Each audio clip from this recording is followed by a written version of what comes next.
আমি এত বেশি চিকেন প্রেমী যে আমাকে যদি ৩৬৫ দিনের মধ্যে ৩৬৫ দিনই চিকেন দেওয়া হয় তাহলেও আমি নারাজ হব না। মানে আমার এতটাই পছন্দ।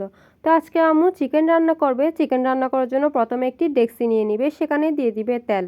তেলগুলো গরম হয়ে আসলে সেখানে দিয়ে দিবে পেঁয়াজ বাটা, মরিচ বাটা, ধনে বাটা, জিরে বাটা, আদা বাটা, রসুন বাটা, সাথে যা যা মশলা লাগে সব দিয়ে দিছে।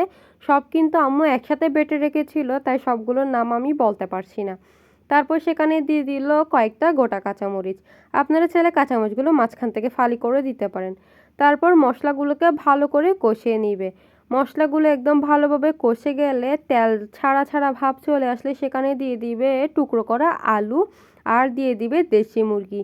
দেশি মুরগির মধ্যে আলু না দিলে তো আমার চলেই না, আমার তো আলু মেখে ভাত খেতে অনেক বেশি ভাল লাগে। মাংস আর আলুগুলোকে ভালো করে নেড়ে চেড়ে নিচ্ছিল আম্মু, যাতে মাংসগুলোর ভিতর মশলাগুলো ঢুকে যায়। তারপর এখানে দিয়ে দিবে দুধ। আপনারা চাইলে টক দইও দিতে পারেন। দুধ যেহেতু ফ্রিজে ছিল তাই একটু বরফ টাইপের ছিল আর কি।